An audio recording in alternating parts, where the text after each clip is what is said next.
On today's episode, I really needed to kind of like look at myself and see like who do I want to be as a leader? How do I want to show up? Because this doesn't feel good. Talent only gets you so far. And it took you a while to figure that out. Probably the biggest thing was learning how to have a difficult conversation. And the only way that you learn how to have a difficult conversation is by having a lot of difficult conversation.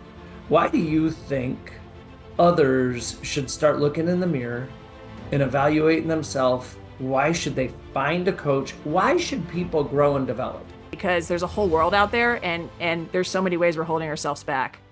solving problems, managing tension, and improving results.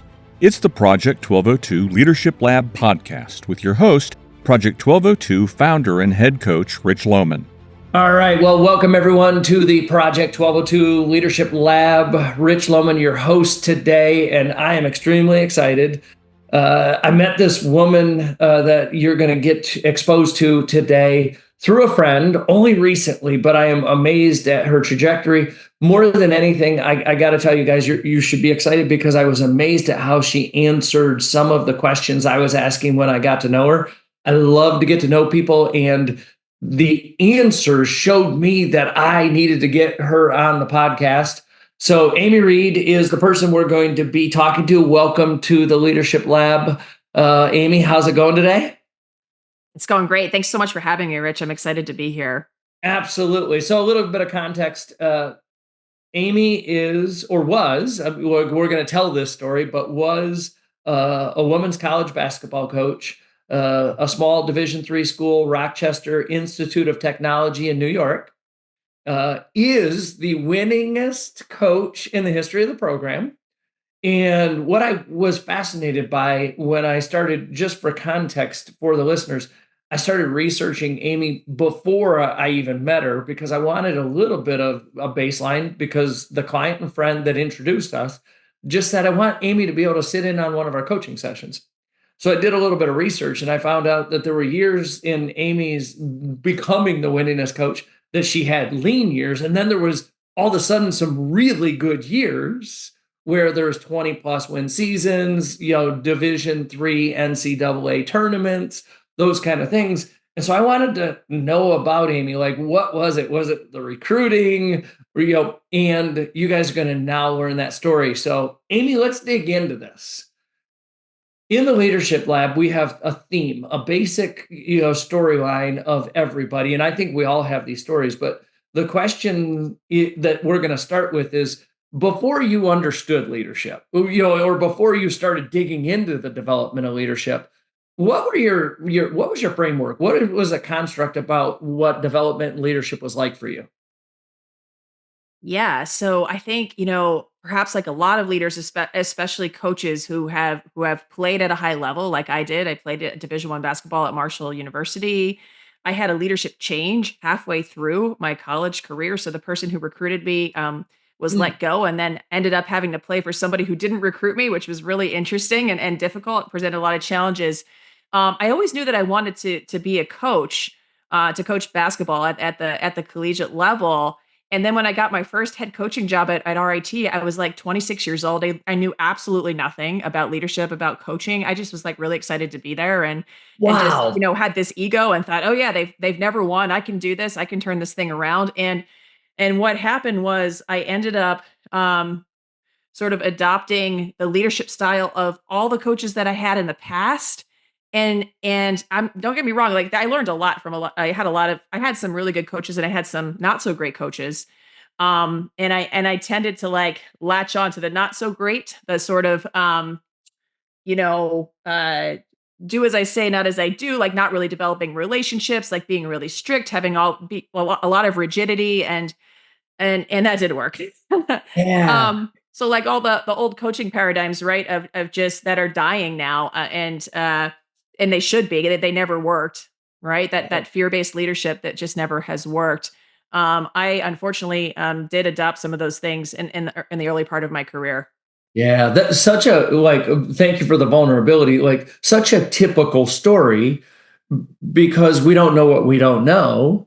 And we see too many bad examples. I mean, like when we talk about leadership in this day and age, like, that's the sadness that I have, is that the models are more prolific in the dying than they are. I mean, think about it.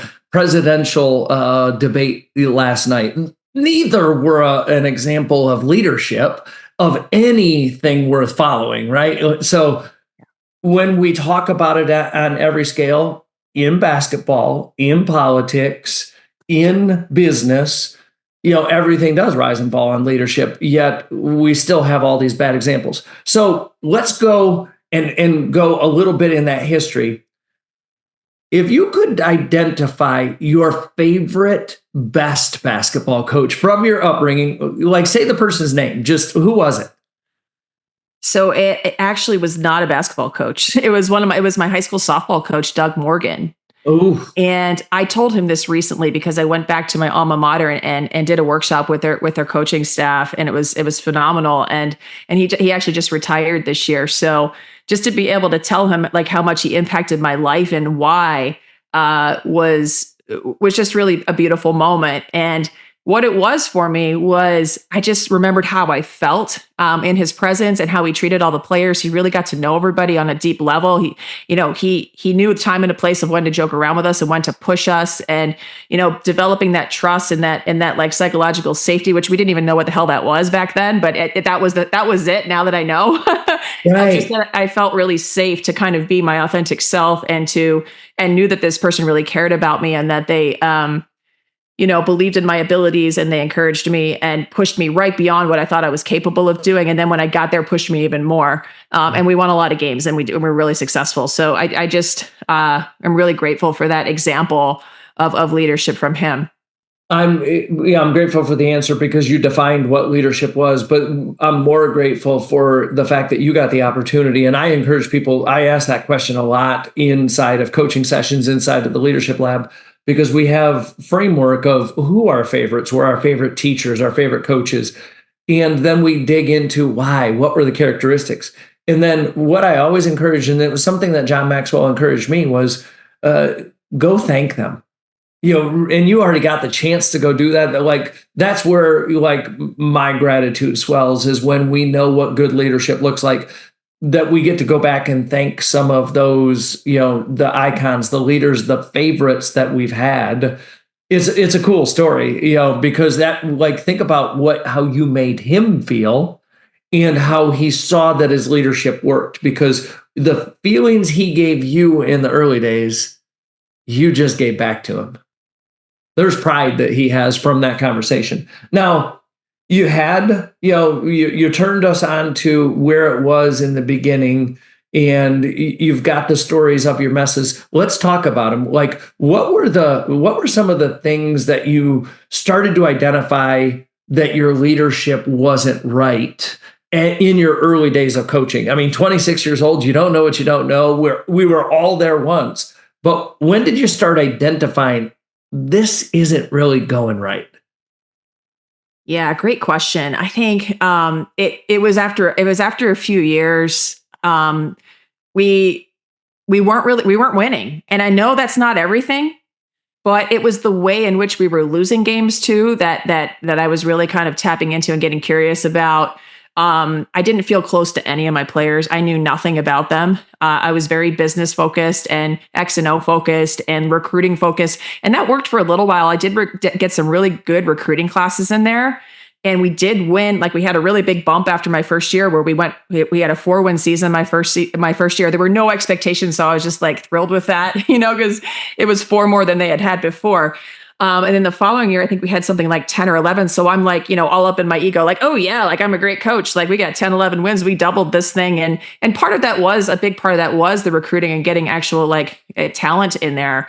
Yeah. But really, as I look back on that time, I was really not connecting with the athletes I was bringing in. Do they align with my values? What kind of character do they have? What's their work ethic like? How are their parents? All that stuff I ignored just to look at how good are they and how can they help us win and how can we get as many wins as possible. And then inevitably, I just really didn't get along with a lot of them. They just weren't in alignment with my values at all. And so I was like, wow, I really needed to kind of look at myself and see who do I want to be as a leader? How do I want to show up? Because this doesn't feel good. Yeah. It just feels like a grind. It feels like, not sustainable. And I was too young to feel that way. Right. So much. Again, this being classified, we call this the leadership lab. We get to hear your words and dissect it, and like the humility to look in the mirror, to realize that, character and values were a part of it. We have this phrase, there are things that John Maxwell says that, we echo out into our tribe of people. And you basically, just said the echo without saying the words, but he says character gets you in the door, or talent gets you in the door, but character keeps you in the room, right? Like it's talent only gets you so far. And it took you a while to figure that out. X's and O's, good people, but I love the humility of saying, I call you the winningest coach at IRT, or RIT, sorry, and yet 4 wins, 10 wins, and then like the ego kicks in. When you started looking at yourself, like, talk to me about that. What did you do? What would another leader that hears your story, what would they want to do based on what you did? Because we're going to talk about your 20-win season soon, but we have to go through, what did you do yourself when you looked in the mirror? Yeah, I think a lot of it was just a lot of self-reflection, a lot of journaling, like reading a lot of leadership books, and then really getting vulnerable and allowing my players to evaluate me and my staff, almost like a 360. Yeah. I made my own 360 because I didn't really know anything about it other than that. Okay, I want this to be two-way. I want them to be able to evaluate me anonymously. And then, because I'm constantly evaluating them, right? And when I started doing that, man, what a wake up call. That was just, they were so hard to read, but I actually really grateful for it now because it kind of shone a light on the areas that I needed to work on as a leader. And like, some of the other ones I could take with a grain of salt because maybe like 1 or 2 people said one thing and that didn't really resonate. But it was like a punch in the gut when I started reading some of these things about being really intimidating and unapproachable, and that they didn't feel like they connected with me, and that my teaching methods were really rigid, and I didn't, I wasn't open to their ideas and things like that. And I'm like, oh my goodness, like I don't want to show up that way, and I know that I am. Right. So then that 360 model became a part of the fabric of what I started doing every year. In terms of really creating or co-creating an environment where we could collaborate as a team, and that I'm trying to stay out of the way, So yeah, that's kind of like the evolution of starting from doing nothing to really putting myself out there to see what my team really thought about me. Yeah, it's so often that I hear. I did a podcast recently with a friend that is the CEO of a huge 8-figure business, and that was the thing that he said. Like at the beginning, it was receiving feedback on his leadership from his team, where he felt the same way. He was in a business, but you had a team in a sport, but you both felt the same way, and you couldn't go give feedback any longer. You had to create that and co-create with your team that, feedback loop so that we all know how we're connected or disconnected. Yeah. So did you ever, and again, because I don't know you, we're getting to know each other, and people are going to hear the rest of that story as we collaborate and talk about some fun things for you and I to talk about, and Stephanie to talk about. But did you ever in those early days do personality assessments or any type of assessments that helped you? Yeah, I mean, we did do the DISC assessment at one point in time. I don't know if this is still the case, but the NCAA was providing free DISC assessments and analysis to athletes and coaches, and they just weren't advertising it very well. And then someone told me about it, and we did end up doing that. And that was like really helpful dialogue to kind of like see. I'm at the time, now I haven't taken the DISC in a while, but at the time I was an SI.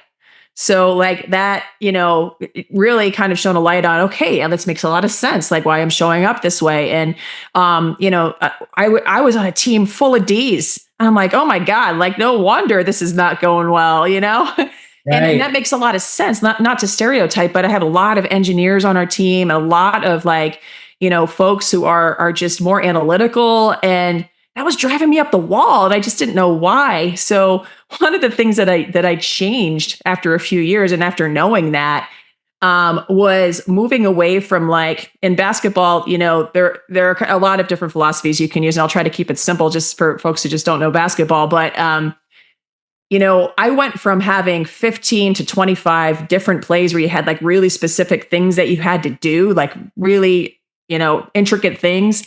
Yep. You're running a system that had like 2 plays that were more based on intuition and like read and react, because they don't know how to do that and they need to grow that area of their brains. And so it really got them out of their heads and into their bodies of like, okay, like instead of overthinking and asking 18 million questions, which is driving me up the wall, let me simplify it and say, when this happens, you have all these choices and I don't really care what you do, just do what you think is best. And then develop around that. So that was a game changer from an X and O standpoint, but it also stemmed from the personality of like getting to know them deeper of how their brains worked. Yeah. No, that's huge. Like the strategy and the approach to it. Me being a huge Tom Izzo fan and therefore a Michigan State basketball fan, and knowing his evolution, and still he's probably too much heavily dependent on his set plays for this day and age. And again, who am I to judge a Hall of Fame coach? But I can see where that evolution worked because you allowed yourself to position them to be in their areas of giftedness, and to really not overthink things, just go play the game. Yes. And that just made such a huge difference. The buy-in increased because, oh, wow, we actually have some freedom and flexibility, and coach isn't getting on to me for like every little thing. Like I've had coaches in the past who like, if you even breathed the wrong way, like you got to do it again, So, and I certainly didn't want to be that. Yeah. So you started, that growth and development, and you started on the inside of you. That's really a cool story because I've never heard anybody tell me that the NCAA provided disc. We, as it's integral to who we are as coaches in Project 1202. And one of the things that I always say about the disc is when I first took my first disc, it was like around shamefully I'll say around 2000, 1999, 2000. So I'm old, right? and I thought it was such a profound report. I was amazed at how accurate it was. And I put it in a file cabinet. And 3 years later, I pulled it out of the file cabinet when I was leaving the company. I said, that was really cool. And I threw it away. And if you fast forward, in 2018, I got the opportunity to become a disc consultant. And I said, I'll never allow anybody that I can help to make the mistake I made, because it's such a tool, to revisit it, to do things. And I think that what you just told me is the NCAA, for all of their struggles and challenges, they have tools that try to help people be successful. It's just maybe they're tripping over themselves publicizing it, but the tool is out there and you use the tool. Now, what else? What else did you do? Because we're about to move into your career where you were getting some victories under your belt and you were starting to see 16 win seasons and then a 20 win season. What else did you do to get there? Yeah, I think that probably the biggest thing was learning how to have a difficult conversation. Yeah. And the only way that you learn how to have a difficult conversation is by having a lot of difficult conversations and really trial and error and messing it up and then learning from it and then doing it again and doing it again. And one of the most profound things that I ever read was from this author and poet on Instagram, and her name is Yana Robinson. And I love her. I love her content. And I read one of her stories one time, and it talked about the art of a difficult conversation and had like a process of how to do that. And I heard most of the things before, much like you said earlier, it's not new stuff, but the way that she had it laid out was profound. It said, first thing was when you're addressing somebody like that, I'm observing. Right. So just kind of taking the you out of it, and you're not blaming or making the person wrong or bad, which is really important to me just in life and conflict in general. I'm feeling. The third one is the story I'm telling myself which is like a page out of Brene Brown's book, who I also love. Yeah. And the fourth step, which like blew my mind, because I think this is the step that a lot of people miss, is in the future, I need. Yeah. Because, you could do the first three steps, which I did for a while, and then inevitably the behavior didn't change. Yeah. Right. And then I had that conversation again, and I said the three things before I even knew this thing. Yeah. And then when I read that, I'm like, right. Like, I really need to set that boundary and advocate for myself of like, in the future, this is the behavior that I'm looking for, or this is how I want us to relate with each other, or whatever the answer is. And that really was a game changer. Yeah. Like, powerful. That's like, Amy, that's why I feel like you and I are so connected. That's why I think Stephanie feels that way as we morph into new opportunities, which again, dangling carrots for the listeners, that's coming in this conversation. But that's what we get to do. We get to teach people. Our model is so similar to what you just said. There's an issue that brings us together. There's observations. And I always just remind people, observations are not inside of you. They're outside of you. It's with your eyes. It's with your senses. It's with your ears. And then you have the thinking on it, which was, you said a word that reminds me, it's almost like these are my thoughts on that. This is the things I'm telling my story, myself. Yeah. The story. But then what we find is people struggle with feeling. Like they can't really say, and what I observed and what I think, it leaves me frustrated. Maybe because of people pleasing, or maybe because of they can't identify with feelings. Some C style people you want to express their thoughts, feelings, and opinions very well. So they don't like to say the word I'm frustrated, whatever it is. But then we go into what I want, what I propose, and then where I'm committed. Like, so you always have to come back and say, I'm committed 100% to you in this process. But it dials in a communication. You just did the same thing. I've never seen an outsider ever come and say that. So like, that just gives me the goosebumps. That's awesome. Oh, that's awesome. I love that. Yeah. So you're having crucial conversations, momentum starts changing. Tell us about the success. Tell us about, getting to 21 seasons, NCAAs, that kind of stuff. Well, it's ironic, but not surprising that today I had a call from one of my former players from a few years ago during that era when we were going to the NCAAs in the Sweet 16. And I'm so close with all of those players to this day. And she called me because she needed advice to talk about a personal issue. And we were on the phone for like at least an hour. And that to me is like, and she was on the team a while ago. So that to me, like really touches my heart in a deep way of, I really impacted this person's life. She impacted my life too. And she even came back and we collaborated on a couple projects. So like, as I'm telling the story, I kind of like forgot the question you just asked, but can you say that again? Yeah. But what was it like? What you started getting the victories? I mean, again, the connection was so deep with players that all of a sudden you started sensing victory. Yes. Like, tell us that. What was that like to start like winning games at such a level? Yeah. Because of all the work you did. It was incredible. And the reason why we won so many games during that time, especially, is because we had a player-led team.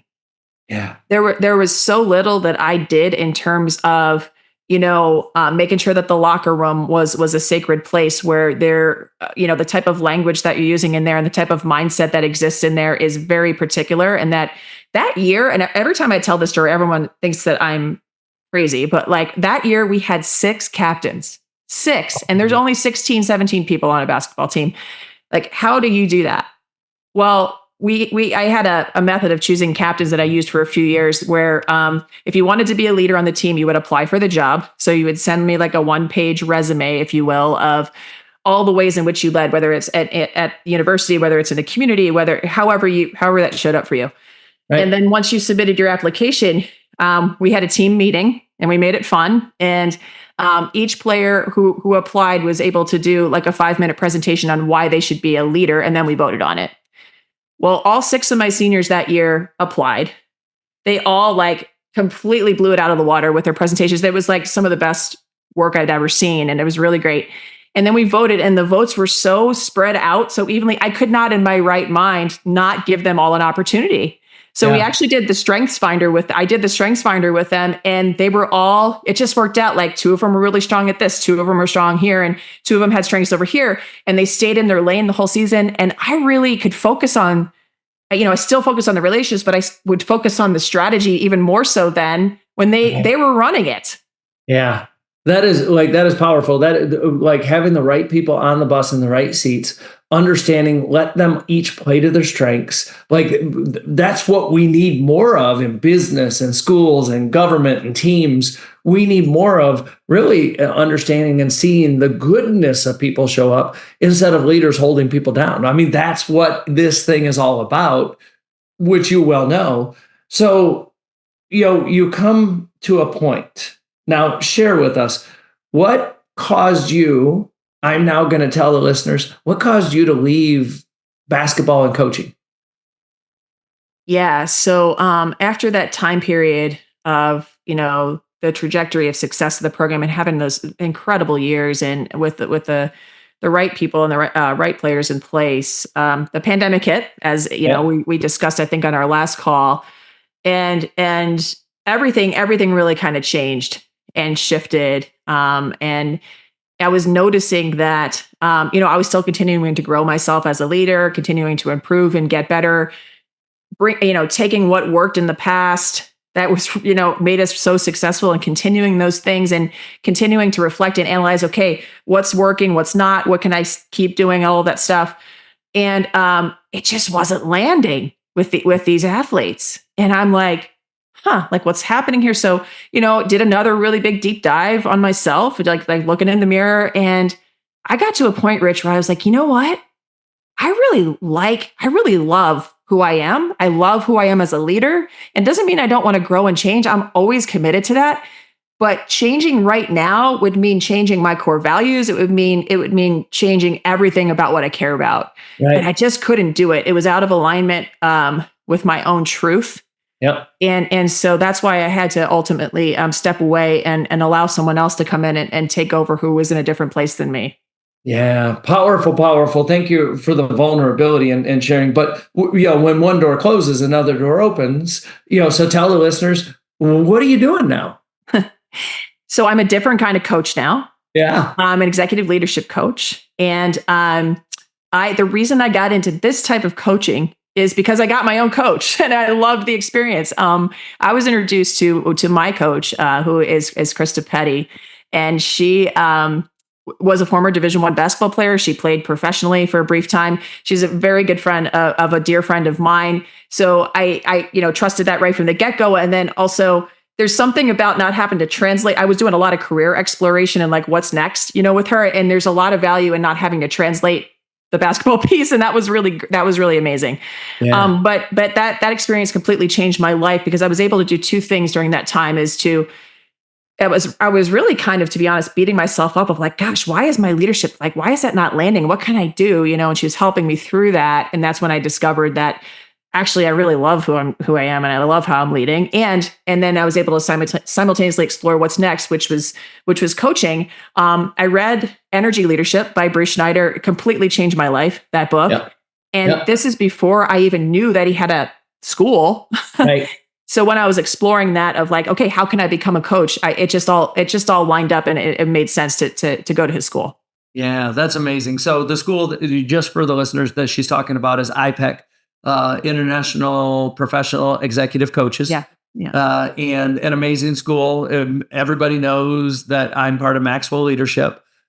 Maxwell Leadership and IPEC, I evaluated them both. And I felt like for me, I needed more of John's leadership in my life at the time that I did. But man, did I love, what IPEC provided.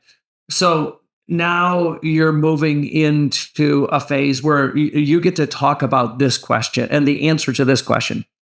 Why do you think others should start looking in the mirror and evaluating themselves? Why should they find a coach? Why should people grow and develop? Right now, I feel like I'm living a big, juicy life. And the only way that I can say that out loud is because I did do a really deep dive in on myself. And I had been doing that, throughout the course of my leadership, throughout the course of my career, but through entering this coaching career and with IPAC, that the first thing that you do is like a really thorough inventory on yourself and areas in your life where you're really excelling and areas of life where you really are maybe not excelling, or maybe you're settling, or kind of like in the middle somewhere. And once I started kind of looking at some things on what they call like the wheel of life, it's like, wow, like there's so many areas right now in my life where I'm just stagnating, and let me look at that, right? And so in doing that, uh, I was able I'm able, and my relationships have improved. My whole world has opened up. I feel like I'm more in alignment with my truth now than I ever have been. And it doesn't mean that there's not pain and struggle that comes with that, but even just sitting here having this conversation with you, and the connection to, mutual friend, it's like, wow, like since I've started developing myself at a really deep level, all of these opportunities have come my way that are really in alignment with where I'm meant to be. So that's why I would say that people really, really need to do that, because there's a whole world out there, and there's so many ways we're holding ourselves back. So powerful. Again, thank you. You give me goosebumps because the story is similar to mine and what I did, similar to the answers. Like I think of the word commitment, and I think sometimes we need to commit before we're ready. And that's what you said is you're trying to figure it out. You're not necessarily ready for something, but you committed to it. And, you know, commitment's got to be measured in action. You got to take the steps. It's a verb, it's not this noun, that you can just say, okay, I did that, but like I didn't do anything. But then commitment opens doors to opportunities.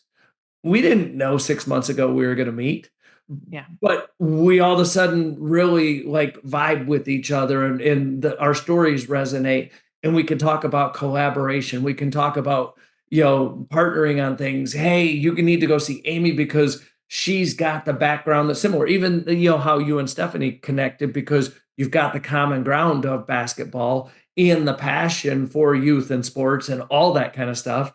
So like that's what you just said was anybody that wants more peace in their life, anybody that wants more energy around their life, anybody that wants more opportunity in their life.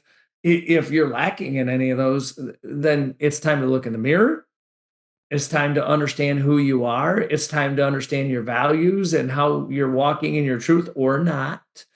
All of that is what I would summarize you've just done in an amazing journey that like now everything's right in front of you, a whole new world that you don't know what you don't know about, right? And you're Yeah. learning and you're going through it. Yeah. What are you most excited about? Like that's the hot seat question because you didn't know that was coming. What are you most excited about knowing what's right in front of you? I am so pumped about helping people who want to be helped, who want to grow, who are committed to improving their lives, and committed to looking in the mirror like I had to do, because it really changed me. Yeah. And so far of just working with starting to work with clients, that just lights me up of just seeing those aha moments of just by asking a question, right? You're not telling them what to do. Right. It's just by asking those questions and being present, and seeing that light bulb go off. Working with someone who, to be honest, at the beginning, I didn't know if I could help them. And then, just detaching from that, it's not about me, it's about their journey, and just being present with them. What a change I've seen in the last 3 months, and I just got a chance to, like, tell them the other day, and it was just really great. So, And I'm excited about continuing to serve and to help folks and to just do what I can to, I think the change that we wanna see in our world, there's a lot of crap going on right now, our world is in trouble, is just there are a lot of broken systems, is it all starts from in here, and that's really the only thing we have control over. So if I can help others realize that, hey, leadership and how I show up in the world starts, it's an inside job and not all this other crap that's going on. If I can just do that for, like, I don't know, 100, 200 people, maybe more, that'd be great. yeah, yeah. Such a cool thing because you're giving hope. Like I learned, a long time ago, hope has three requirements. that you have to go get something you don't have. Like that aspiration of, I want that, it gives hope. You have to have some willpower to pursue it because no matter what it is, it's going to be uphill towards our achievements. And you got to have a plan because it's going to knock you down. It's going to slap you around. And, some of it's having a coach, some of it's thinking differently, some of it's, really assessing ourselves. You give me hope. You're going to give people hope. So I'm appreciative of our connection. I'm appreciative of, our listeners being able to learn your story because again, the abundance that's out there and the opportunities that are out there. If somebody wants to connect with you, we're going to put, some information on your website inside the podcast notes so that people can see it. But I say thank you for sharing because it is the Leadership Lab. It is the journey from the struggle to doing the work on yourself, to then doing work with others, then realizing amazing results in it. Winningest coach in the history of the school, but it goes beyond that. You're into legacy mode now. You're now into beyond sports and reaching more people. So I can't wait to see your journey unfold. Thanks so much. It's been awesome conversation. I'm so grateful Yeah. that our worlds collided. Yeah. Well, a shout out to Ryan. He'll listen to this, but grateful for Ryan for being the leader that connects common people and that kind of stuff. Because again, that's the goodness that we want to see in this world, and we just need to do more of it. So again, thank you, and you guys, please share this episode. Make sure you give us comments if you have people that you would like us to interview. If you have topics that you'd like us to talk about, as the listeners, as people that want to have hope and want to see a pathway to better leadership, this is a collaboration. This isn't just, a couple people that have all the ideas on it. So we're open to you guys, and Amy, we'll see you soon off of the podcast in, future collaborations and conversations. Sounds great. Thanks, Rich. This has been the Project 1202 Leadership Lab podcast. In each episode, we tackle issues facing today's leaders. Follow us on your favorite podcast app to be notified of new episodes. To learn more about professional coaching, visit us on the web at project1202.com. Thanks for joining us.